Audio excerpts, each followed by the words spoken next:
చాలామంది అంటే చాలా విషయాల్లో క్లారిటీ ఉండి సావదు పాపం. వాళ్ళని చూస్తుంటే జాలేస్తుంది. ఎట్లా జాలేస్తుంది అంటే, ఫర్ ఎగ్జాంపుల్, నాకు జామకాయలు అమ్మే వ్యక్తినికి చూస్తే కంటే జాబ్ చేసేవాడిని చూస్తే జాలేస్తుంది నాకు. ఎందుకు?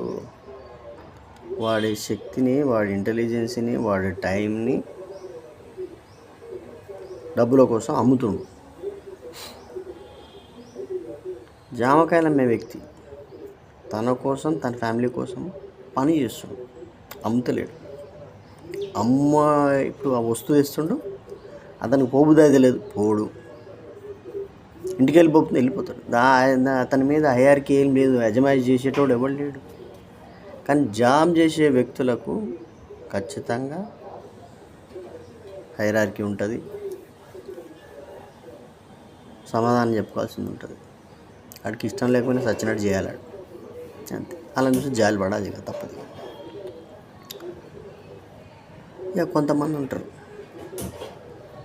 జాబు ఇష్టం ఉన్నా లేకున్నా చేయాల్సిందేరా, తప్పదురా, కాంప్రమైజ్ తప్పదు. వాస్తవం, చిన్నదో పెద్దదో. ఎందుకంటే ఏ జాబు చేయకుండా కేవలం అయ్య సంపాదిస్తున్నాను, అమ్మ సంపాదిస్తున్నాను తిని తిరిగి పొంకనాలు కొట్టేటోళ్ళ కంటే చిన్న జాబు పెద్ద జాబు చేసేటోడు బెటర్ కదా. అంటే ఇది ఇప్పుడు కంపారిజన్కి వస్తే, కంపారిజన్ తీసేసినాం అనుకో, వాని కర్మ అంది, ఈయన కర్మ ఏంది అనుకుంటే అయిపోయాయి. బట్ ఒక 35 తర్వాత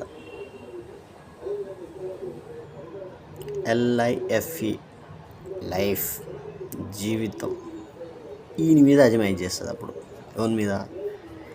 ఏం పని చేయకుండా పొంకనాన్ని కొడతాడు చూసినామా అని మీద ర్యాంప్ అంటుంటుంది.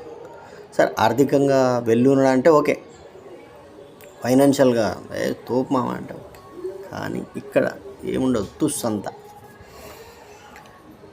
अच्छा कपड़े डालना, अच्छा घड़ी में घूमना, अच्छा फ़ोन से इस्तेमाल करना, बस वही चलेगा. करने को कुछ भी नहीं रहता है. करने को मन में रहता, पहले नहीं रहता ना उसको, काम करना वो करना. సో కొంతమంది చూస్తే అట్లా, కొంతమంది చూస్తే ఇట్లా.